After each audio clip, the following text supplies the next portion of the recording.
Well, hi everybody, good evening, and thank you for joining me for this talk on the archaeology of Leicester. And I sort of raised the question, is Leicester the most excavated city in Britain? Which I don't have a definitive answer for, but hopefully by the end of the talk you'll appreciate why I think it might be the most excavated city. I'm Mathew Morris. I'm a project officer and a commercial archaeologist at the University of Leicester Archaeological Services. And for pretty much all of my career in Leicester for the last sort of 16, 17 years, I've been excavating a lot of sites across Leicester itself. And sort of I've primarily come to be a specialist in the city's archaeology. And that's due to the fact that the town is, or the city is continuously rebuilding itself. So walk through Leicester's streets today and it's often hard to appreciate because of the buildings around us we generally see are either Victorian or 20th century or modern. It's difficult to appreciate that we are actually walking on over 2,000 years of history buried beneath the city's streets, or certainly beneath the city streets in the city centre itself. And that's largely due to the fact that today Leicester is a very modern city. As of 2019, it had a population of just shy of 360,000 people. That makes it the largest city in the East Midlands and the 11th largest city in the UK. But that hasn't always been the case, and actually this scale, the city's scale today, is largely due to the last 150 years of the city's development. Go back 150 years and the city was a fraction of its size today. The 1861 census lists just under 70,000 people living in the town, making it the 21st largest city in the UK. So things have considerably changed in the last 150 years. And before that, really, through the medieval period and the post-medieval period up to the sort of late 19th century, Leicester was a fairly small borough, county town, yes, important local regional centre, yes, but in terms of its scale, it didn't become the city that it is today until the Industrial Revolution, and the sort of the scaling up of the city was very rapid within sort of decades, effectively. With it rapidly, I mean, from the 1861 census, 70,000, by 1901 it's something like 200,000 or something to that effect. That increase in population is very quick, which leaves a lot of structures, both industrial and residential, that were perhaps put up not to the best of standards. And so by the time you get to the sort of 1950s, and the post-war sort of redevelopment of the city begins, you start getting all of this slum housing and Victorian factories all being demolished and cleared. And the two images you can see here on this screen, on the left we've got Leicester in 1926, and on the right we've got the same view in 2018, and you can see how much has changed. So on the 2018 view, on the top right hand side, the big massive buildings is the High Cross Shopping Centre. You can still see the Great Central Railway Viaduct running across the middle, but it doesn't have the railway on it anymore. But really, the bulk of the buildings on the left hand image, the 1926 image, the sort of 90%, if not more, of those buildings have now disappeared. There's a little cluster that still survives between Vaughan Way and the old railway platforms. There are some of the random factories still surviving today. The two medieval churches, All Saints and St Margaret's, still survive. But in general, this, in the northeast quarter of the town at least, or the northern half of the town, has in the last 50 years to 70 years radically changed and redeveloped itself. And actually it's effectively done that twice, in that a lot of the image on the 1926 image was cleared in the 1950s, 60s and 70s for office blocks, which have then in the early 2000s through today been knocked down again and been rebuilt again as new modern apartment blocks, giving us opportunities to get into sites that weren't previously excavated to see what survives.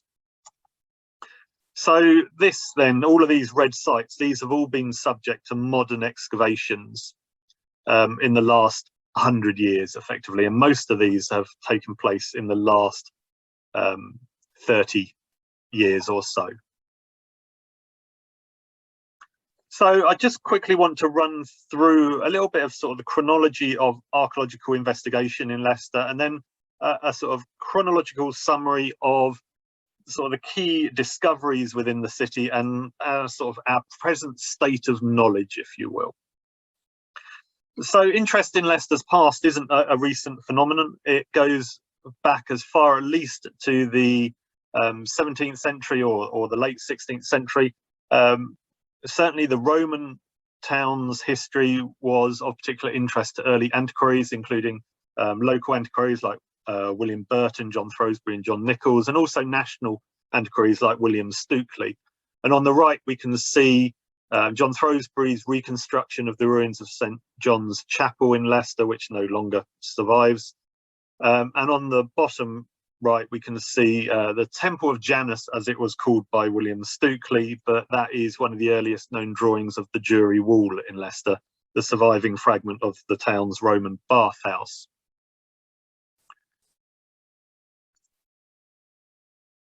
And it's not just drawn records of these objects as well, but this early interest has actually led to the discovery of one of the earliest recorded Roman mosaics in Britain, and that's this mosaic here, which today we call the Cyparissus pavement. Originally, when it was found in around about in sort of the late 17th century, it was thought to be the story of Actaeon being turned into a stag by Artemis, or possibly the story of Hercules, or a panel representing part of the story of Hercules. But today it's thought to be showing Cyparissus, who accidentally killed his pet stag and in his grief turned into a cypress tree. And so we've got Cyparissus here and his pet stag, and a Cupid-esque character with a bow, perhaps representing both his love of his pet and the tragic demise that is about to occur. So this was found somewhere on High Cross Street in the late 17th century, and it is probably one octagon from a much bigger pavement, but it is the only known recording of Cyparissus or depiction of Cyparissus in Roman Britain, and it's one of the earliest documented discoveries of a Roman mosaic in Britain as well. Usually it's not until the 18th and 19th century that people who found mosaics actually started preserving them, and rather than sort of just making a note of them and then letting them be destroyed. So it's a rare preservation of antiquarian interest in the town. Leicester also, from the 19th century, the mid-19th century, had a museum that these archaeological discoveries could be deposited in, and that was the Leicester Town Museum, or New Walk. Leicester, again, was one of the very first boroughs to take advantage of the Museums Act of 1845 and actually open a town-run museum, which then became the repository for all these discoveries. And on the left, you can see this is one of the images from the original Leicester Town Museum. It's actually the Nature Gallery, but if you go up the stairs at the back on the left, you go into the Archaeological Gallery. And on the right, you can see sort of the display and collection of finds, including the Cyparissus pavement at the back there.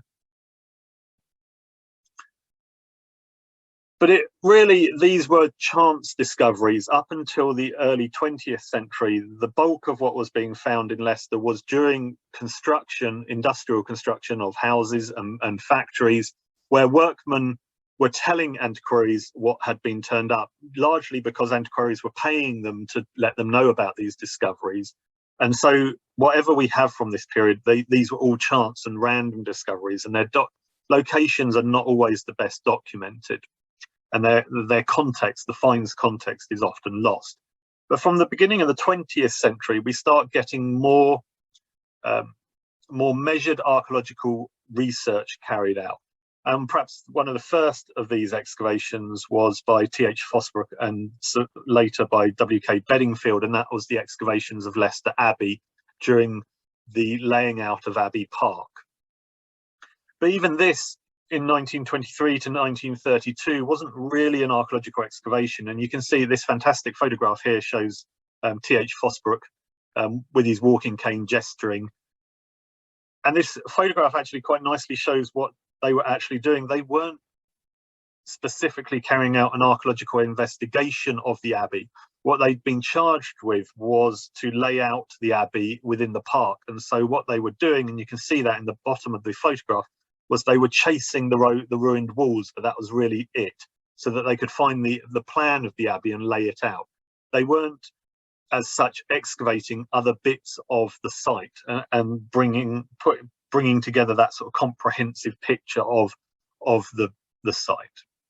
And really, it wasn't until the excavation of the Jury Wall site by Dame Kathleen Kenyon in 1936, over 4 seasons up to 1939, that we actually have our first archaeological excavation as we would understand that in a modern context.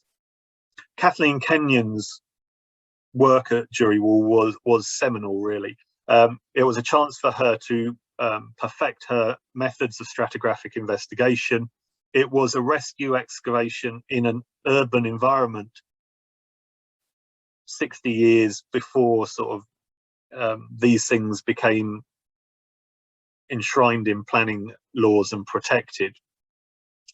And so this then has left this lasting record, not only of a ruin laid out so that we can actually appreciate it and walk around it today, but of a collection of archaeological notes that can be re-examined and reinterpreted today as well. So the level of detail that Kenyon went to with this project was phenomenal, and still some of this, her catalogues of Roman pottery, for instance, still form the basis of the city's catalogue and understanding of Roman pottery today. You then get a sort of a bit of a gap in archaeological investigations because of the Second World War, and then subsequently from the sort of late 1950s onwards, you start getting a whole series of excavations across the town. So initially still, such as John Waiture's excavation at Blue Boar Lane in 1958, which is this photograph. These early excavations, Bedingfield, Kenyon, Waiture, these were all guest directors brought in by the Leicester Town Museum to carry out specific excavations. But from the 1960s, the Leicester Museum actually employed its first field archaeologist, full-time field archaeologist, and that was Max Hebditch, who was field archaeologist from 1961 to 65. And then his successor was Jean Mellor, who was the field archaeologist from 1965 to 1995. And they're here. I'm pretty sure this is Max Hebditch dropping a plumb bob down an insanely unsafe excavation on the left, and Jean Mellor on the forum excavations on where Jubilee Square is today on the right.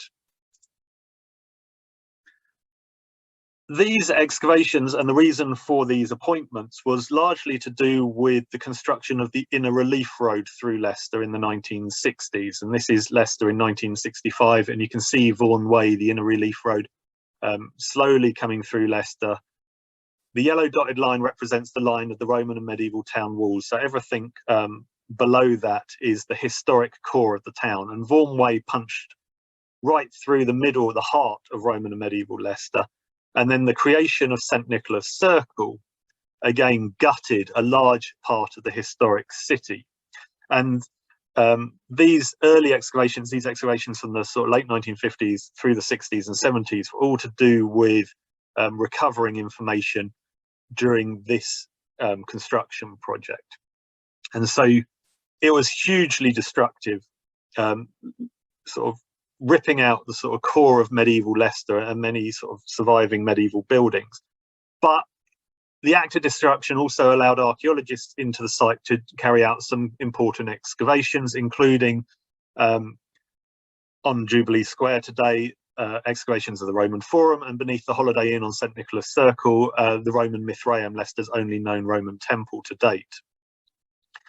These, though, were still largely funded by the Department of Environment rather than developer-funded excavations. But slowly, this work and this need to excavate before construction was going on in Leicester led to the formation of the Leicestershire Archaeological Unit, or LAU, which operated in the town and across the county from 1974 to 1995, when government cuts saw it disbanded. And again, two key projects that they were involved with here. On the left, we've got the excavation of the Norfolk Street Roman Villa, which is beneath King Richard Road today, the A47 out towards Hinckley. And then on the right is one of the original excavations for the Shire's shopping centre in the 1980s. But the unit didn't disappear, it just morphed into my unit, University of Leicester Archaeological Services, which has been digging up Leicester for the last 25 years, including this site, which is the former Southgate's bus depot site in the middle of town, not far from the cathedral. So this, over 100 years of excavation now, or just around about 100 years of excavation, has created a huge pool of information in Leicester.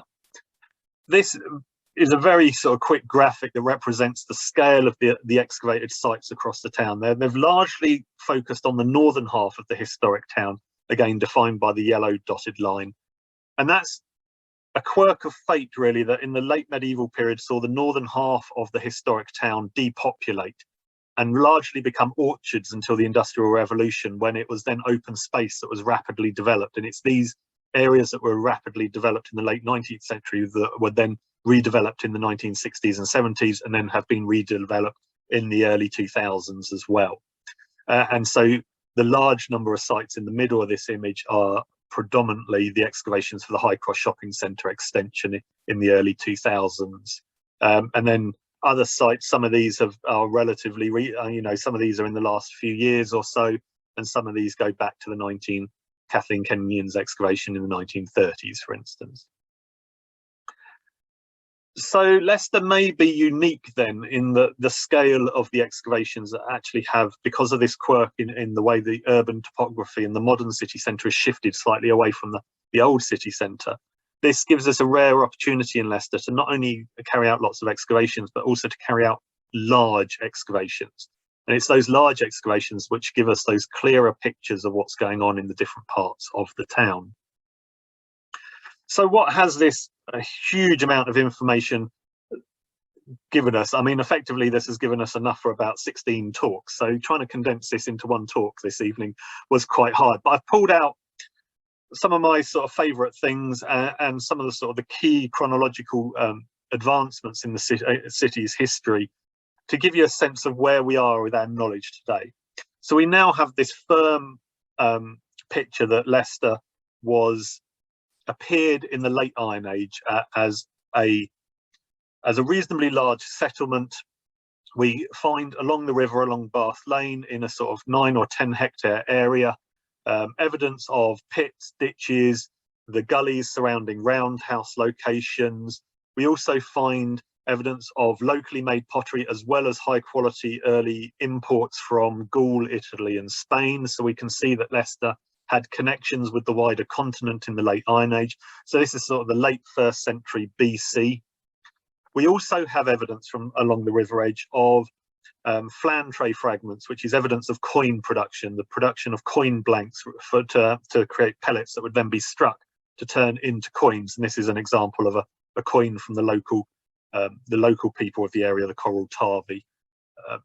So the fact that there is minting of coins going on in Leicester in the late Iron Age, as well as these clear trade links through Britain and onto the continent, would suggest then that Leicester perhaps originated as a royal site, a centre of local Iron Age leadership of a group of the people that the Romans called the Coral Tarvey. The Coral Tarvey were the group of people in the East Midlands, effectively, but archaeology suggests that they actually were a loose federation of different groups of people. The Roman representation of them as a group of people is overly simplistic, and that they probably had several different, maybe had several different kings at the same time, certainly had several different important sites.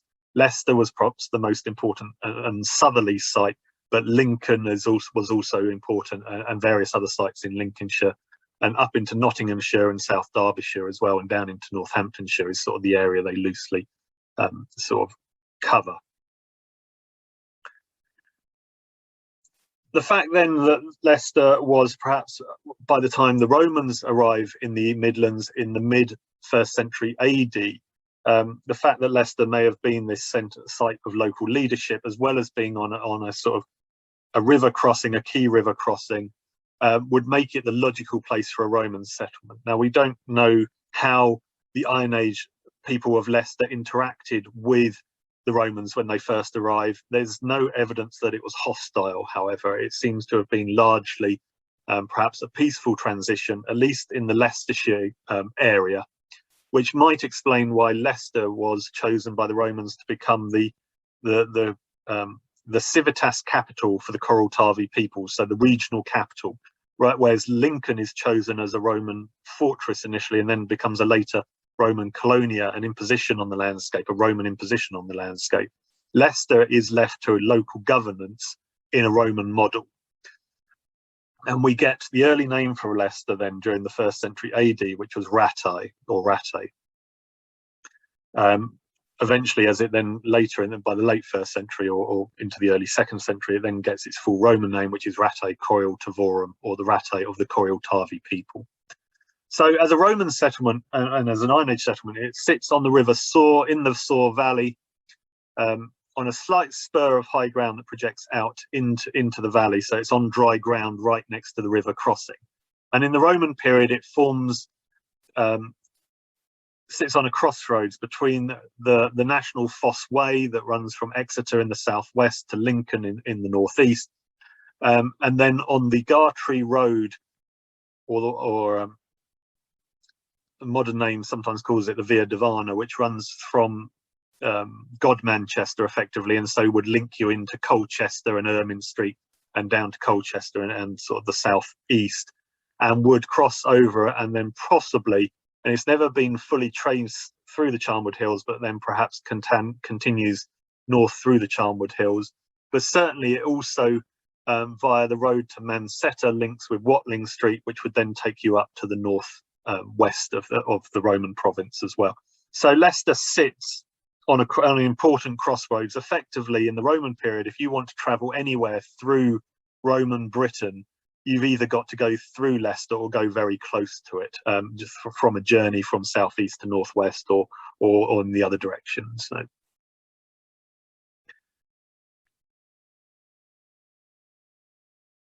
the interaction with the late Iron Age people and the Roman army is a matter of conjecture still. There is an increasing body of evidence now from sites in Leicester that might suggest that there was a Roman fort, perhaps on the edge of the Iron Age town.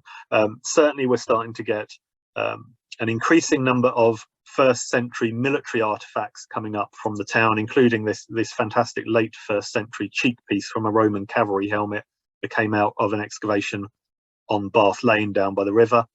But we've had other finds from across the town as well. We've had a lead slingshot. We've had a variety of lead ceilings that have legionary stamps on them, bits of military belt buckles, and also selections of pottery that are the sort in the 1st century AD that perhaps would have been used by the Roman army, or that would account for why there's so much of it. But we as yet still don't have any definitive structures that we could link with a fort. So this is very conjectural at the minute, but there's this growing body of evidence now that there might be an early military presence. Might be short-lived though. It might just be a marching camp or something short-lived, and that the town, because it was peaceful, was largely left to its own devices, perhaps with a small garrison in the early years, rather than there being a large military presence in the 1st century AD. By the end of the Roman period, then, it has become a large walled town covering about 40 hectares with a regular street system and all the trappings that you would expect of a Romano-British town. It's got a central forum, it's got a bathhouse, it's got temples, market hall, theatre, shops, townhouses, and so forth.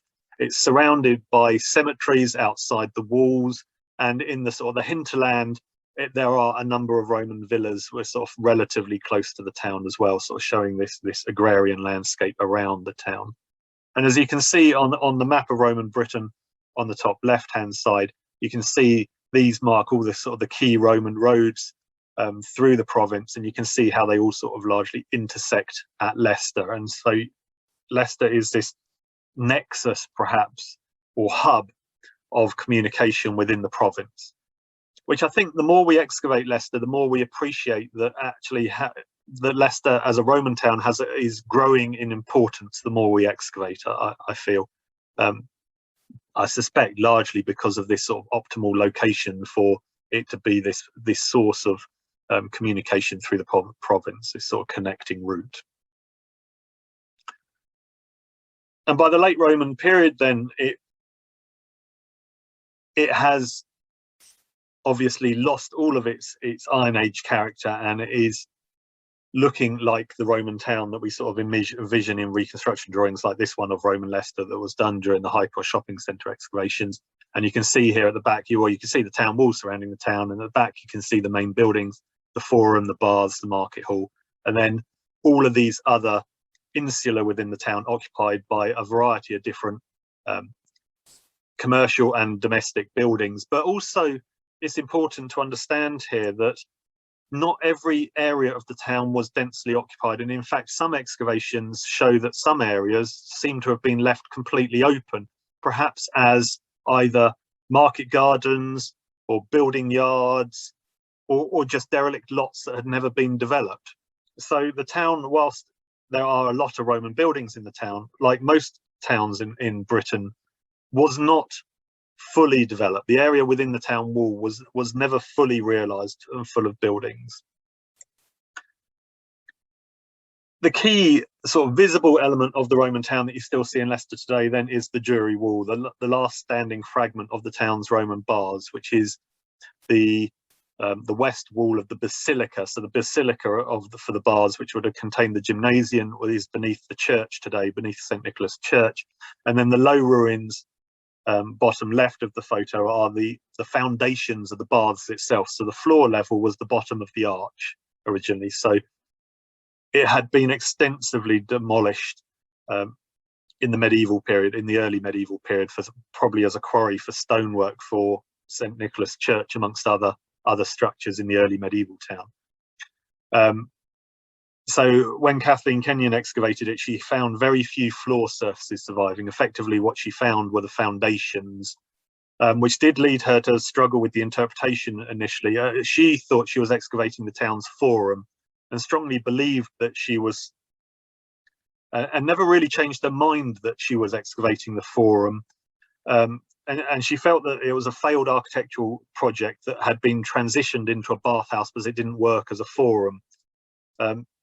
As it turned out, in the 1960s, beneath Jubilee Square, excavations found the forum, found that it was broadly contemporary with the bathhouse. And so since Kenyon's excavation report, we've reinterpreted the site as exclusively a bathhouse built in the mid-2nd century AD, along with the same with the town's forum being built at the same time.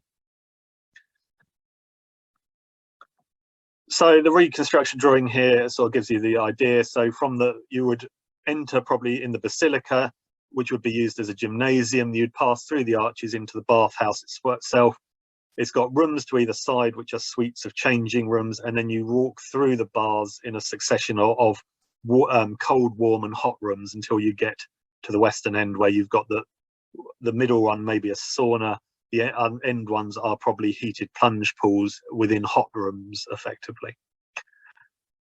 Some recent excavations, though, to do with the renovation of the museum building and the introduction of a new walkway to access it, has found that there are further buildings heading off to the south, though. So the baths are maybe not hugely bigger than Kenyon saw, but they are definitely a larger complex than she'd initially envisioned, especially to the south. They seem to be other ranges of buildings heading off to the south. Also to the south of the baths is Leicester's only known Roman temple so far. This was excavated in the late 1960s, and from its style, which has a nave with two raised platforms down either side acting as aisles, and then at one end it has two apses forming transepts in what is presumably the sanctuary. This style is very characteristic of Mithraeum, and the reconstruction is of the London Mithraeum, which is very similar to the Leicester version. We don't have definitive proof in Leicester that this is a Mithraeum, unlike the London one, which has got the iconic image of Mithras killing the bull, which is sort of would be in the sanctuary.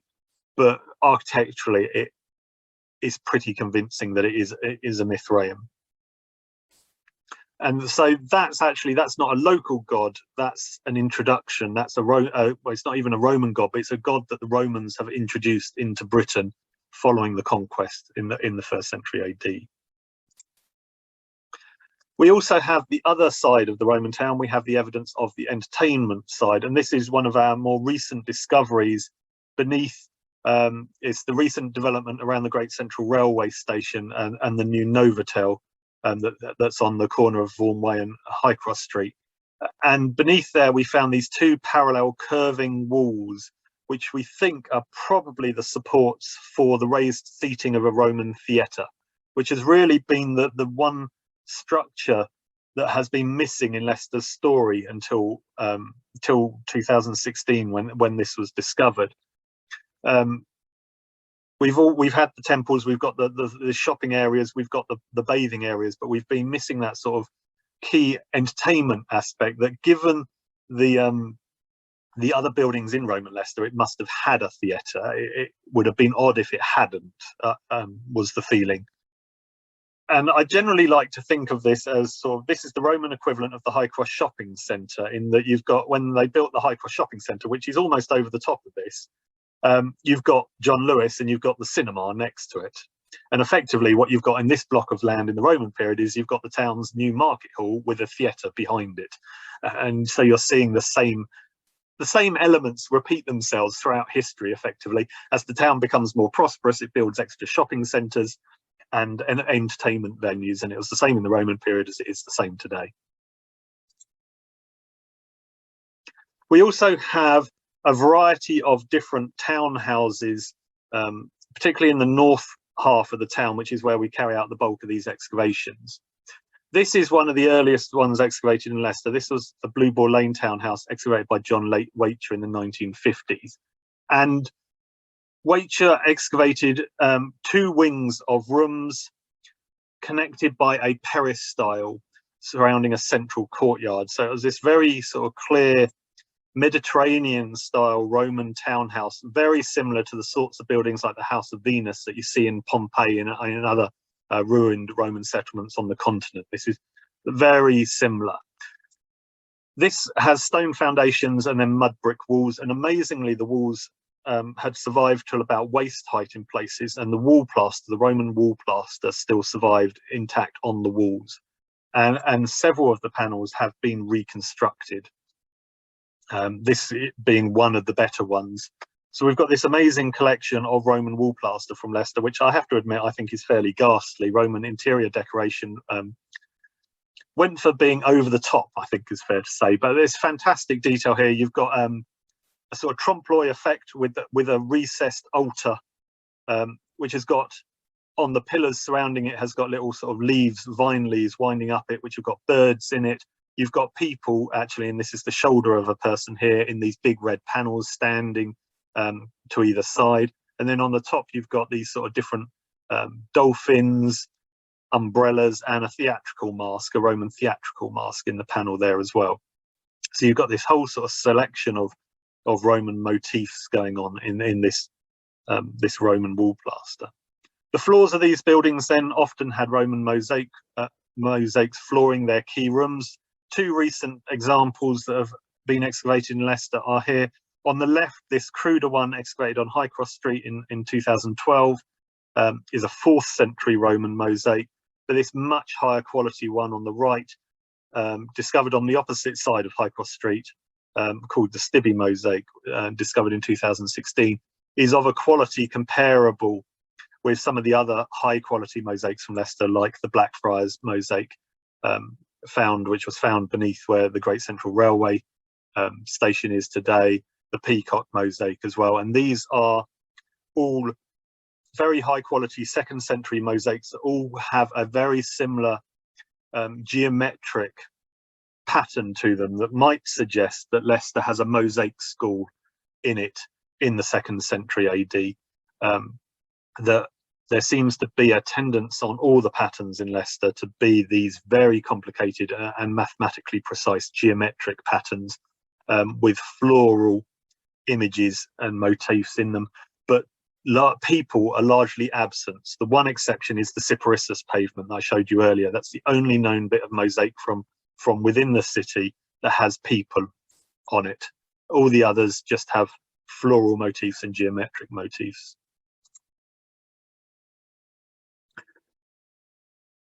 A good example of how then the town has progressed through the Roman period can be seen on the Vine Street excavation, which it's the John Lewis car park today. It was excavated between 2004 and 2006.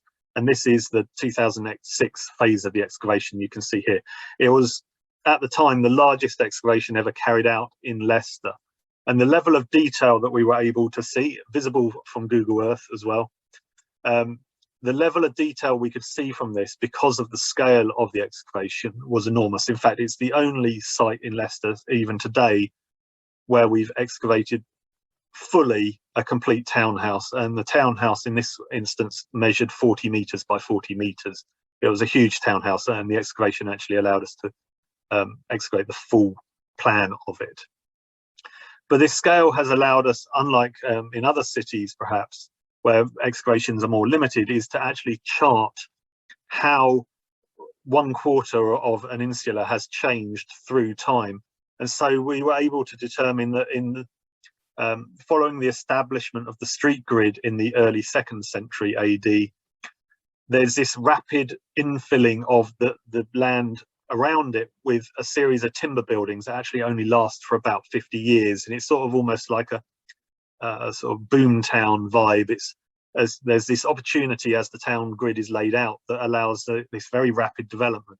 But then things slow down and become more measured as the town actually starts to establish itself more firmly. And so some insula after that become empty, but others continue to develop. And in this instance, this one, the timber buildings were swept away and replaced by a series of stone structures. But at this point, the town still wasn't surrounded by a town wall. It was still open to the countryside. And that came across in the land around these buildings, which came across as fields, with a sort of blend of urban activities and rural activities going on the fringes of the town at the same time. And so you get several properties with townhouses in them, and with other workshops nearby. There was a little bathhouse attempted to be built, perhaps a private bathhouse or a house with a bath suite in it. But in between, you get these large open blocks of land that appear to be fields, effectively, or kitchen gardens.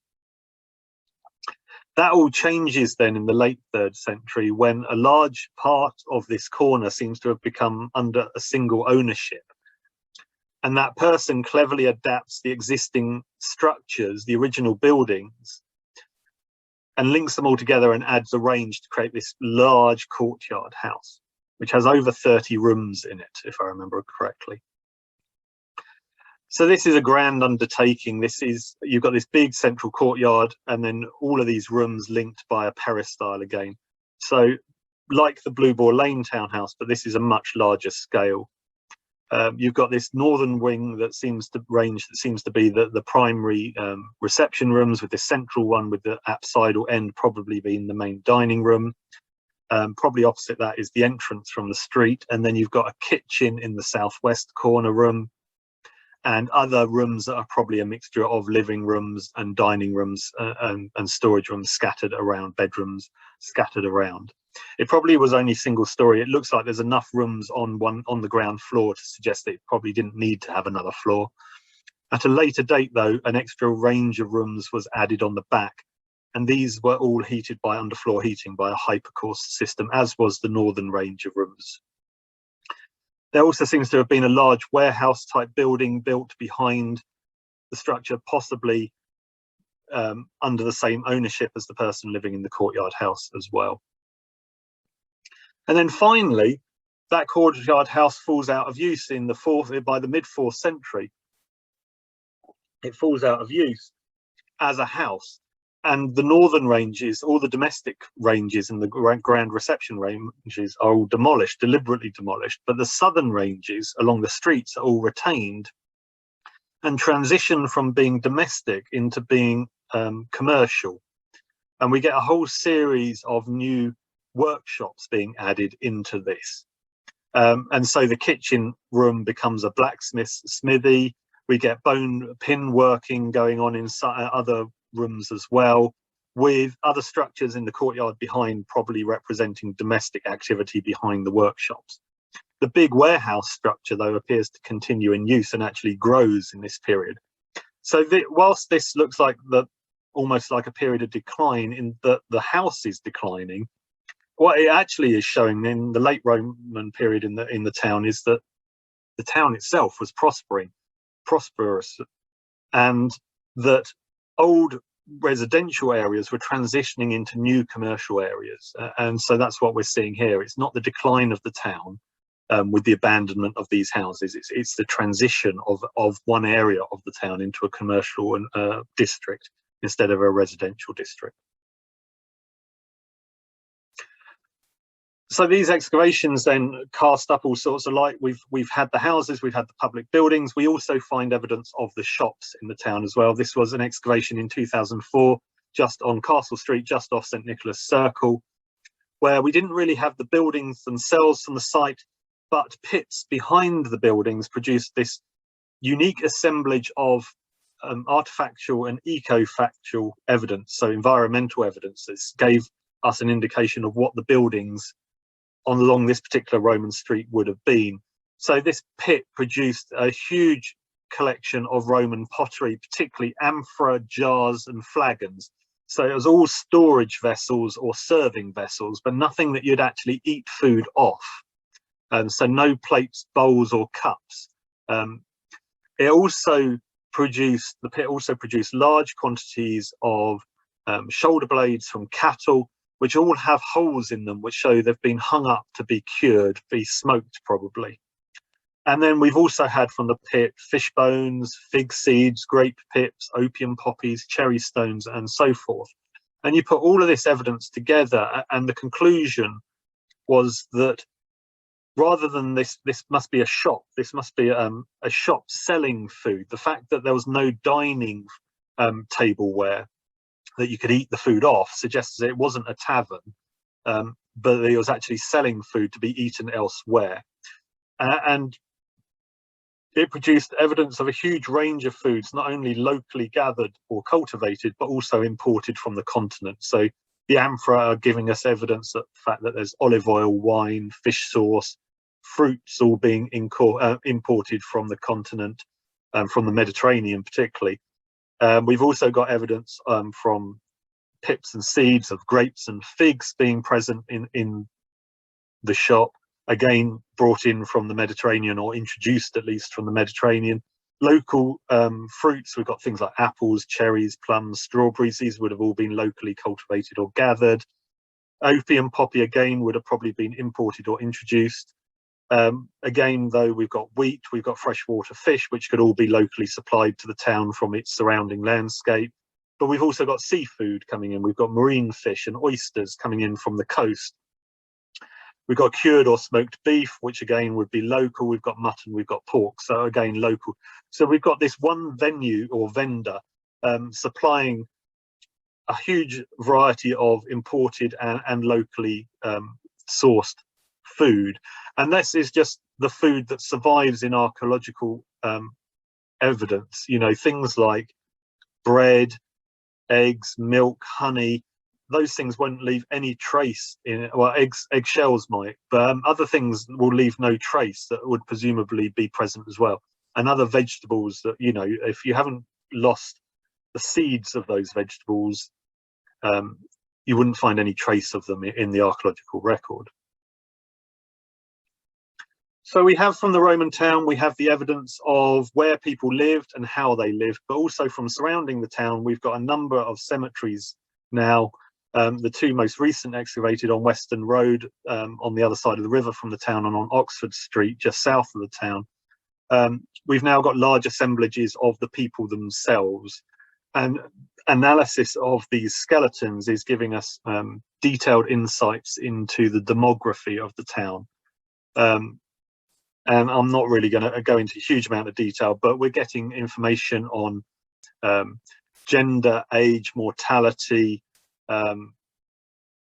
We're also getting evidence of stature, diet. For instance, stable isotope analysis suggests that the bulk of the Roman town was eating a predominantly low protein terrestrial based diet. So despite there being some seafood in the town, it seems to be the bulk of the people were actually eating stuff that was locally sourced. We could also see that there was very poor child health in the town. Malnutrition and poor health was widespread. We got things like impaired growth, scurvy, rickets, anemia in children, and mortality rate was 26% of the population died under the age of 15 as well. We get some interesting insights into illnesses and diseases. Things like maxillary sinusitis affected 43% of the population. That's a chronic sinus infection, probably brought on by living in smoky environments. But we've also got pulmonary diseases were high, and we've got evidence of tuberculosis affecting at least 6% of the population as well. We've also got some evidence of cancer affecting people.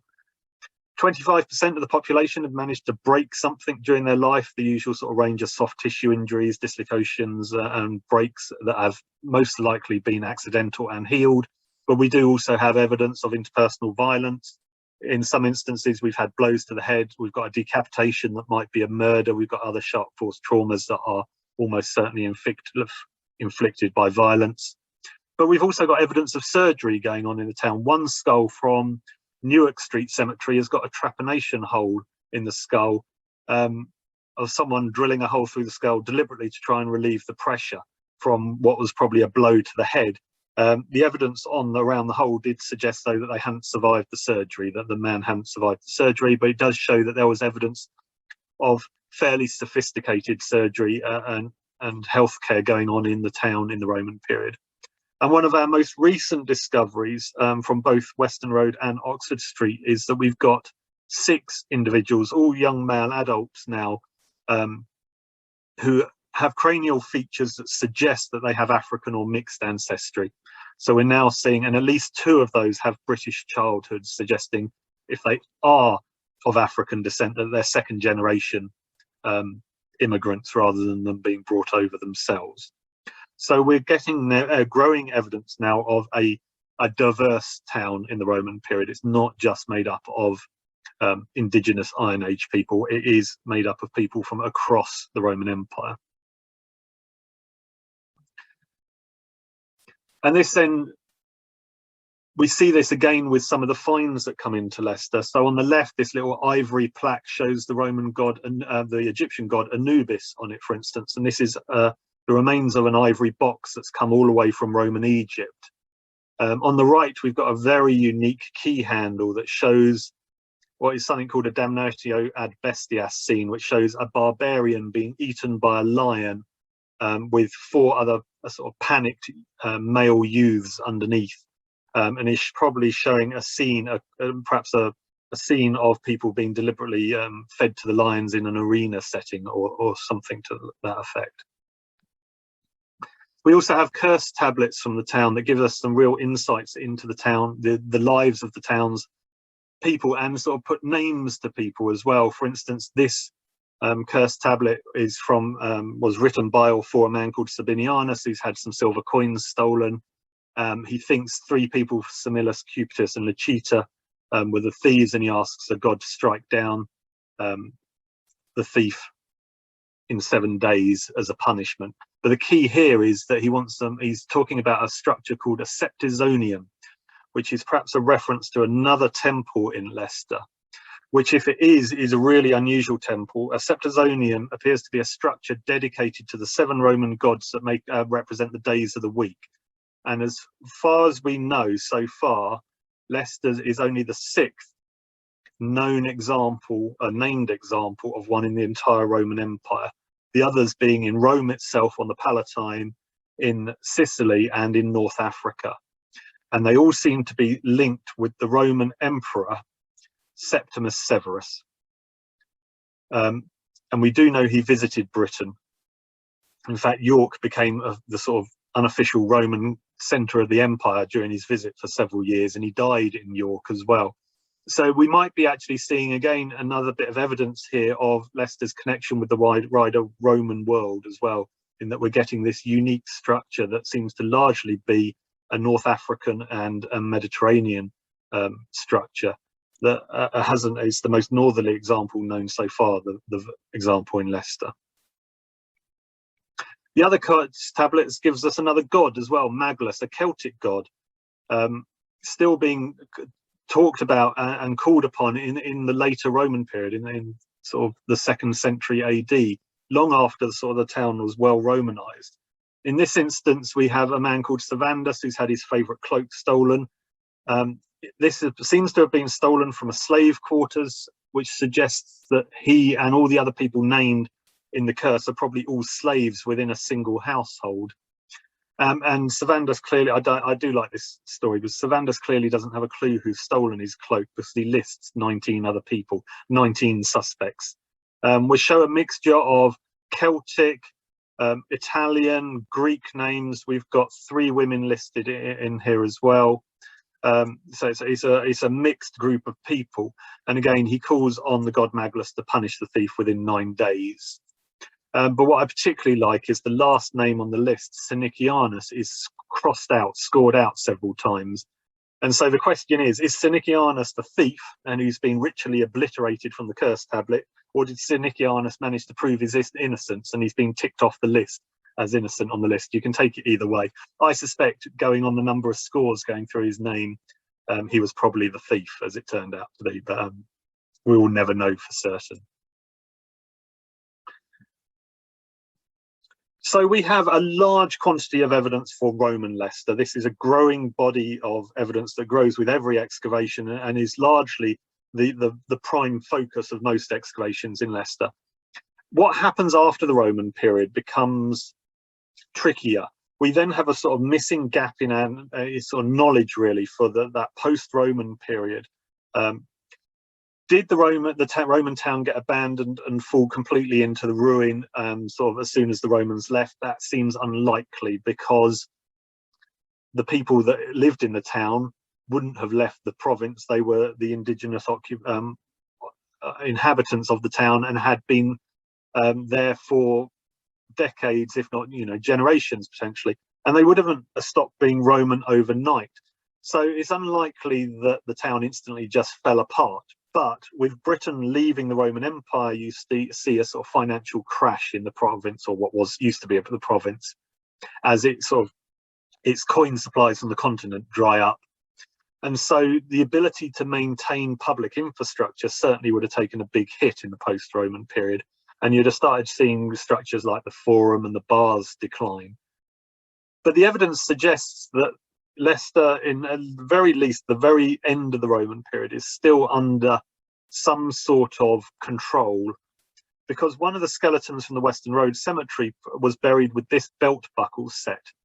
And this is a very elaborate belt plate, buckle and strap end in a chipped carved style, which would have been worn by a late Roman soldier or civic official, probably reasonably high ranking as well, suggesting at the very end of the Roman period that there is still some sort of authority in Leicester administering the town.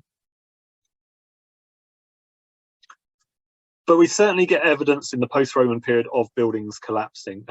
The photograph here shows a collapsed Roman wall, and it's the gable end of the market hall that has fallen over the Roman street and been left spread out over the town and over that Roman street and not cleared away. And in the post-Roman period then, a sunken featured building, an Anglo-Saxon sunken featured building, was then built into the top of it, almost as if the collapsed wall was acting as a platform in which it could be built. And we've now got a growing body of evidence that suggests that there is, rather than the town being abandoned in the post-Roman period in the 5th, 6th centuries, that there is actually a focus of settlement, at least in the town's east quarter. The red squares all represent structural evidence that is turning up, and you can see there's this sort of focus of pottery and other artifacts coming from the same area. We also have evidence of another detached settlement in the area just outside the town to the south. So it looks like there is occupation still going on inside the Roman town as well as outside it.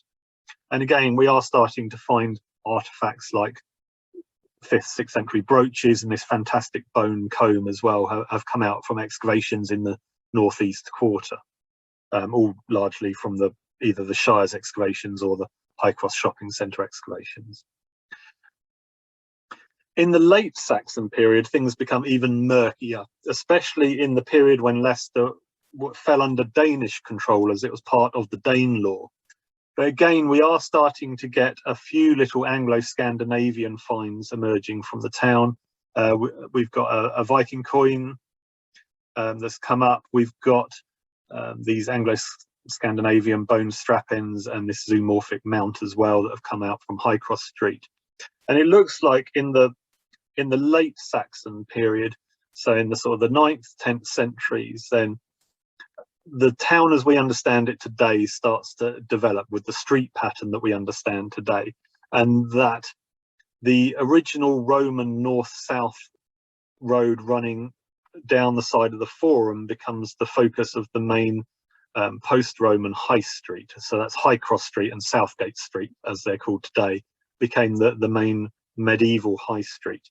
And what we see from this street pattern, this medieval street pattern that started to develop, that we still see today in the streets around the town centre, is that these streets all respect Roman structures. So you can see this is the site of the Forum, this blue box, and you can see this the medieval street is the old Roman street through the north gate, comes down the line of the Roman road, and then it curves around the bottom, connects with another Roman street and goes out the Roman south gate. And then every time we find a weird dog leg in a medieval street, invariably when we've carried out an excavation, we found that it's actually going round a Roman structure. And so you see streets going round the Roman bars, around the Jury Wall, around the Mithraeum, around the Vine Street townhouse as well, and other Roman structures. And you see all of these curving and dog legs in the medieval streets are all going around these standing Roman structures.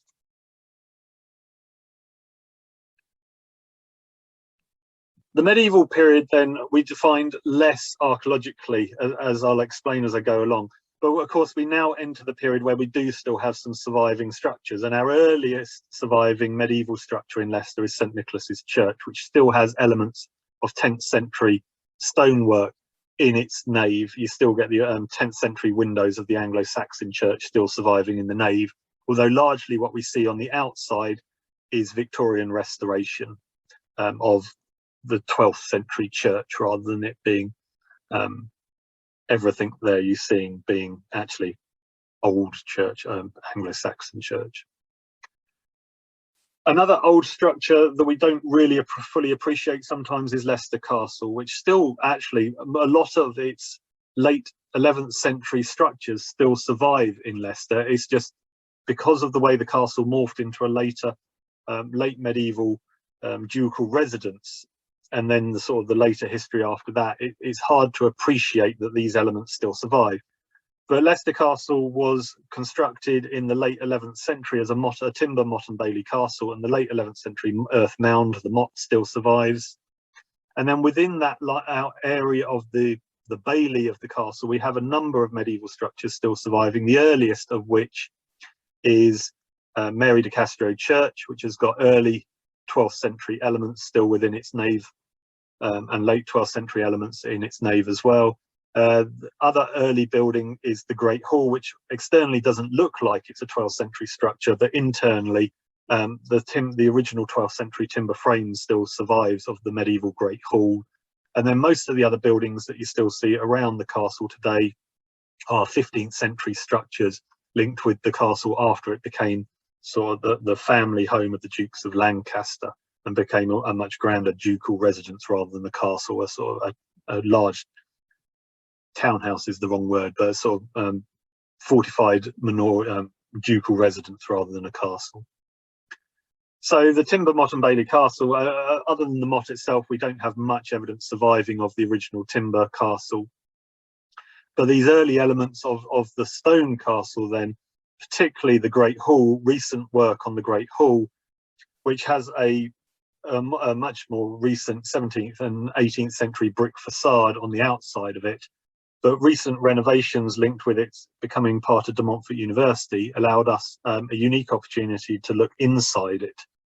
And we get all of these surviving elements still within it.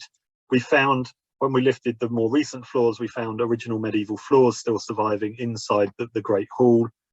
It's still got its original windows in its gable, southern gable end as well. In its northern gable end, when we removed all the panelling from the court furniture, we found blocked up medieval doorways in the walls as well. And when you crawl into the heating ducts, you actually find the bases, the padstones, and the bases of the timber arcade posts. And you put all of this evidence together, and it allows us to come up with a reconstruction of what the interior of the hall would have looked like in the medieval period.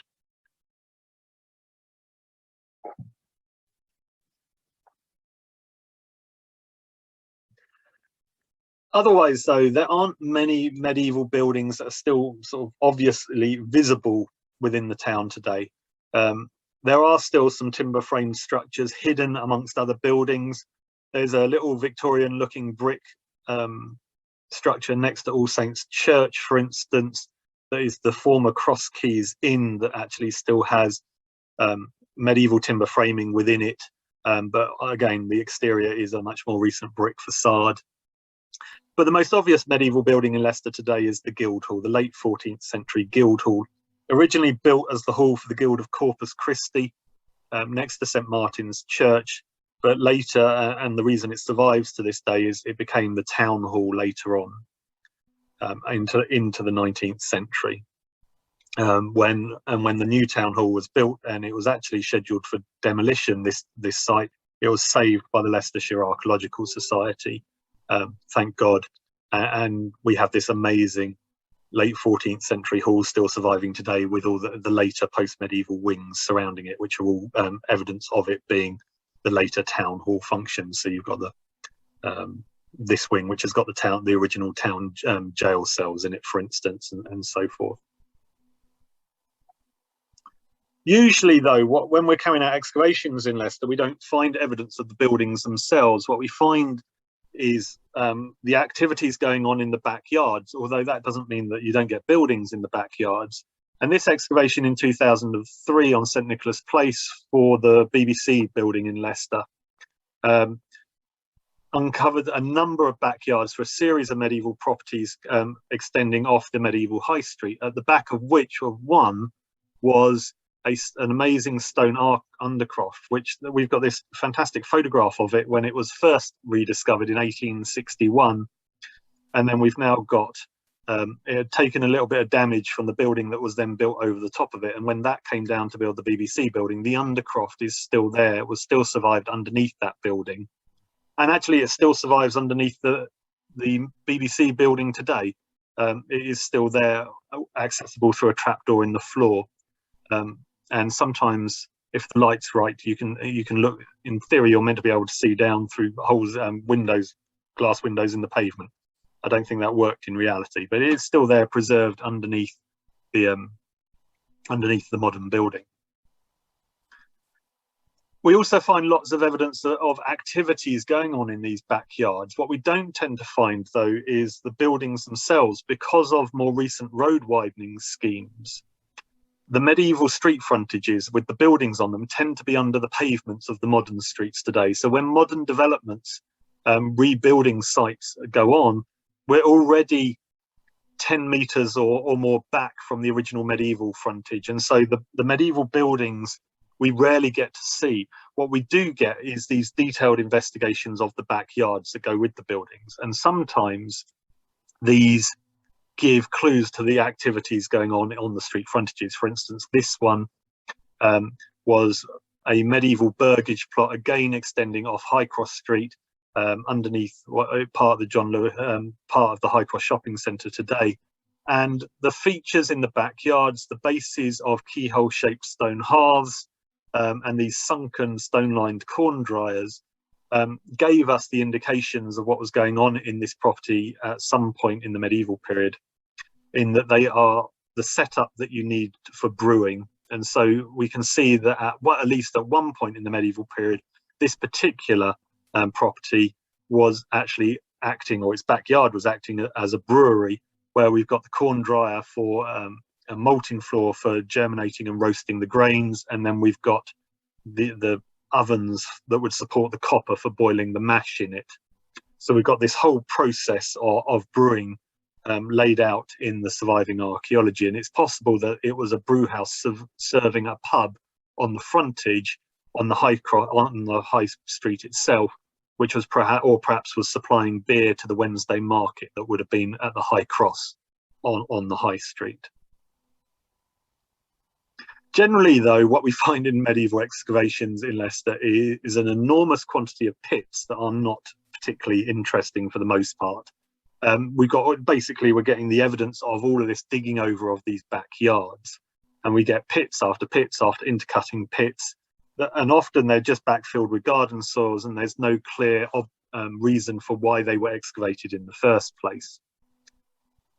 But sometimes you do get nice discoveries out of these pits. This was a stone-lined cesspit from High Cross Street, and from its position, it was probably a cesspit serving St John's Hospital, the medieval hospital on the High Street.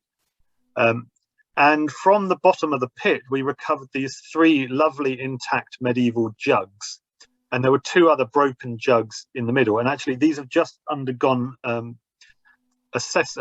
investigation now, and it's been discovered that the jugs themselves, to quote the environmental report, were packed with fecal matter, which, given the location of the cesspit behind St John's Hospital, has led us to suggest that these jugs were specifically being used as chamber pots within the hospital, and that for whatever reason, either they were so disgusting they'd been chucked away, or someone had dropped them into the cesspit when emptying them and decided it wasn't worth their time trying to retrieve them anyway.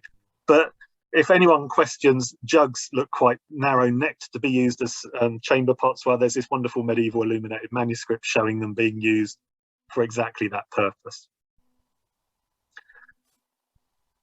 Other pits in town, whilst waterlogged, and again, often these are the cesspits, have produced other evidence. For instance, this pit on the left being recorded here, which had a wicker frame within it, which was perhaps the collapsed lavatory, the outhouse structure.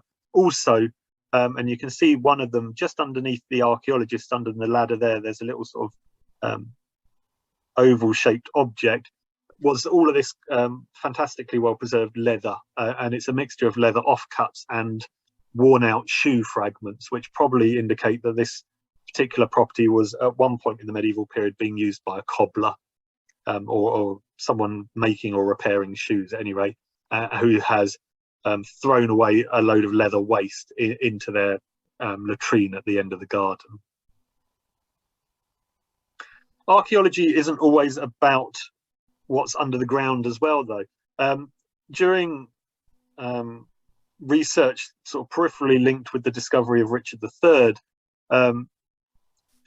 we were looking at some of the old drawings of Leicester, and this is 2 drawings of the Blue Boar Inn, which was on the High Street in Leicester, which was one of Leicester's premier medieval coaching inns. It was sadly demolished in 1836. The image you see on the left was made by John Flower, an Leicester artist who drew it before it was demolished. The one on the right is a much more fanciful version of it, showing Richard III outside, from the 19th century. John Flower is generally considered to be a highly accurate artist in Leicester, and he shows and records a lot of lost buildings. But what was remarkable in this instance was this building had been thought to be lost completely, other than these drawings. But research into an associate of John Flower's, the archive of an associate of John Flower's, a local architect called Henry Goddard, unearthed this little notebook. And on closer examination, inside the notebook, it was found it was full of detailed architectural measurements and drawings of a medieval building that, when we reconstructed all of these notes, turns out it is a detailed drawing of the Blue Boar Inn. And so actually we've got so much information now with the timber framing for this building that you could actually easily make it again. In fact, what we did was we 3D printed the architectural model that was created based on these drawings. And we can see from this reconstruction of it, from Goddard's notes, how accurate John Flower actually was with his drawings, which is a great sort of corroboration of all of his other work as well. But really, like St Nicholas's Church, the only surviving buildings, medieval buildings in Leicester that are sort of the main buildings in Leicester that still survive above the ground are the parish churches, of which 5 medieval churches in Leicester still survive. The oldest, St Nicholas's Church, you've got Mary de Castro, which was the church within the castle, All Saints Church on the High Street, St Martin's Church, the cathedral today, and then just outside the walls, the Bishop of Lincoln's Church, St Margaret's, which was just outside the northeast quarter of the town. So 5 parish churches survive and still stand today. But when you look at medieval Leicester, these are only half the churches that were originally standing in the town. So these are the ones that still survive, and then the ones in blue are the ones that have long since disappeared. And these are just the ones that are within the sort of historic core of the town as well. Most of these disappeared because they were churches linked with friaries or other religious colleges that disappeared during the 16th century with the dissolution of the monasteries. So you've got the Austin Friars, the Black Friars and the Grey Friars, which were all friary churches and were demolished in 1538. You've also got just south of the castle, in the Newark, which was a collegiate institution, you've got the Church of the Annunciation of the Blessed Virgin Mary, which also disappeared at the dissolution. But you've also got 2 other parish churches that have disappeared, St Peter's and St Michael's, which were both underneath the High Cross Shopping Centre today. St Peter's is underneath what is John Lewis and the cinema, and St Michael's is underneath the John Lewis multi-storey car park today in their locations. And they both disappeared, St Michael's in the late medieval period and St Peter's in the sort of late 16th century, because this part of the town depopulated, leaving them as redundant churches, which fell into disuse and then were dismantled and their building materials reused elsewhere. And in fact, St Peter's, the building material St Peter's still survives today. It's in the old Leicester, the Free Grammar School on High Cross Street. The roof of that building and much of the stonework in the walls is the material that was taken from St Peter's to build that school founded by Elizabeth I. And so archaeologically, I just want to focus on 2 very quickly, just to show you the sort of stuff that survives. I've included Greyfriars because I can't really do a talk about Leicester's archaeology without mentioning Richard III. It is only going to be brief, but the main focus here is that the excavations in 2012 and 2013 have not only rediscovered Richard III, but have also rediscovered the lost friary. And from the amount of information gained, we've now been able to actually place what was an important religious institution in Leicester back into the medieval landscape. So up to 2012, whilst we had a broad idea of where it was, we had no idea of its scale and its exact location. And so that research project has replaced it within the landscape. Of course, that project also did find Richard III, but it also uncovered evidence of other people being buried in the church, including this, what transpired to be a lady buried in this very elaborate stone sarcophagus with this inner lead coffin. And she was buried, she was an older individual, probably 60 plus perhaps, who had died of old age, and had been buried almost in front of the high altar in Leicester, in the church, and so was perhaps one of the earlier benefactors or founders of the friary. Unfortunately, though, she will, whilst we can gain an enormous amount of information about her, she will always remain nameless. We don't have enough documentary evidence from the friary surviving to be able to put a name to her. Richard III remains unique in that he was a king of England with a lot written about him that enabled us to actually identify him from his physical remains. Most of our information on burial stones come from the excavation of a number of the parish churches in Leicester, St Peter's and St Michael's, and also possibly the cemetery of St Clement's, which was another lost parish church. And just to show you sort of what, largely these structures don't survive. This is the excavation of St Peter's Church on Vaughan Way, beneath what would be John Lewis and the cinema today. And the stone walls don't survive at all, but you can still see the foundation lines as orange bands amongst the darker grey burial soils. And so you can actually reconstruct the plan of the church. And in fact, we can go one step further and actually show how it grew through the medieval period from what was possibly a small 10th century stone structure with a little nave and chancel, which was then expanded with a 12th century nave, which then had a bell turret added, which then had aisles added, had a new chancel rebuilt in the late 13th or 14th century, and then had other elements. The south aisle was extended in the 15th century, a charnel house was added, and what was either a vestry or an anchor hold, so somewhere where an anchorite was living in seclusion, were added in the 15th century. The charnel house was particularly amazing discovery in that all the stone walls for the building have been removed, leaving the stacks of bone in the house, in the building, still surviving, despite the demolition of the structure itself. And you've got all of this bone of several hundred individuals are graves that have been, or an area of the cemetery that has been cleared to make way for either new burials, or in this instance, we think perhaps for the expansion of the south aisle. So when they rebuilt the south aisle as a larger structure, they've emptied a bit of the graveyard to make way for it, built this charnel house on the side of the church, and interred all the remains of the people in it. Although what they'd largely interred was all the legs and arms and heads and pelvis. They hadn't made a lot of effort to try and collect up ribs, fingers, vertebrae and things like that. They'd sort of kept the bits that were distinctly human rather than everything.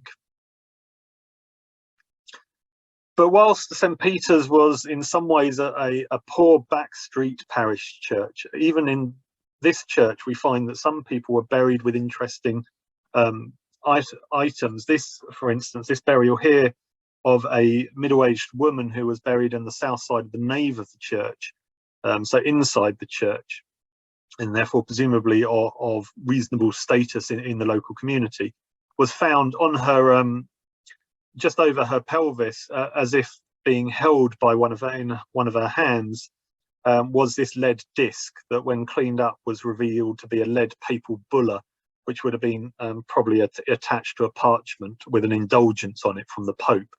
And we can see which Pope here. You can read, it says Innocentius IV.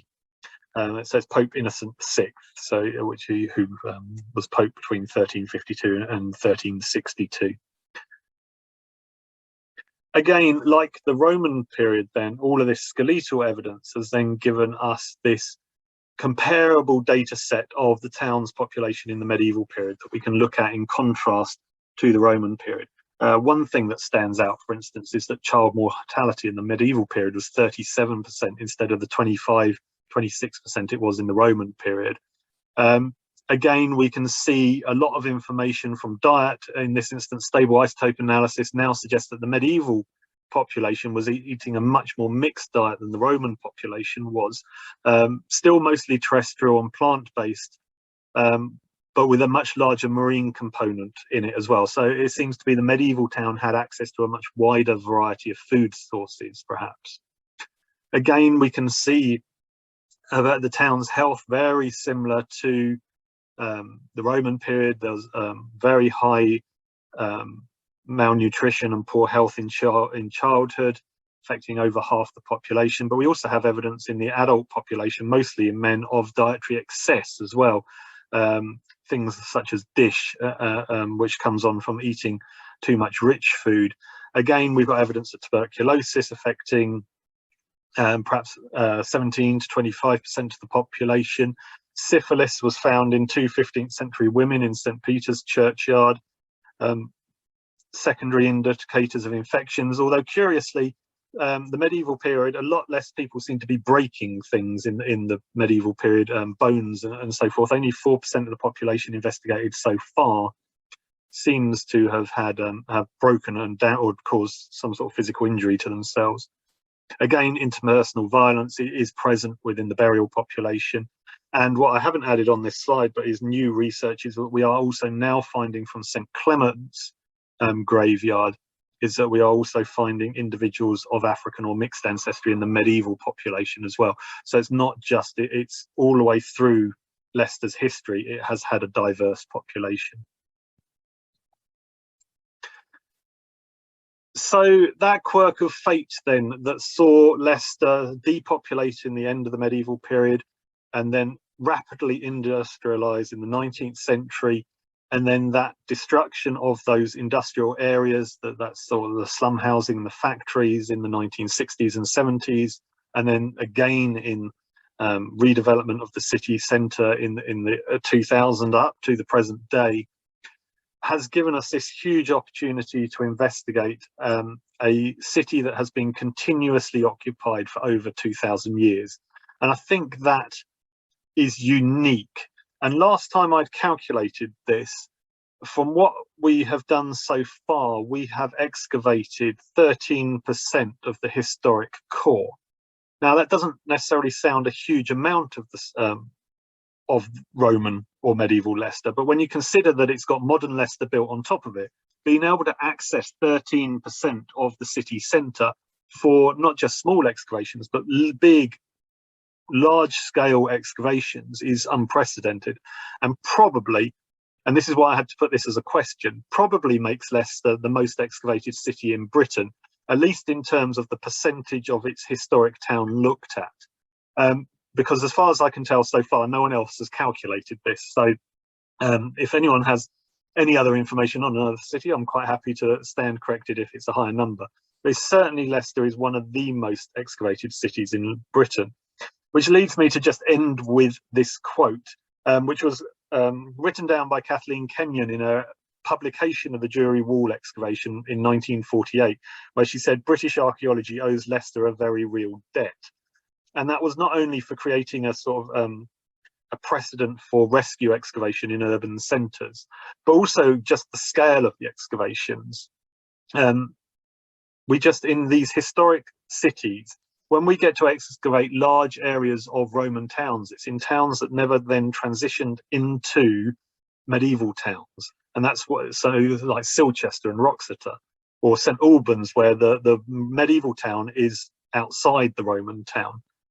And so where we are unique in Leicester, as in other cities like London, is where we're digging through this continuous history and able to actually look at how towns developed and changed through history, is quite unique, and makes Leicester a good place to be an archaeologist, I have to say.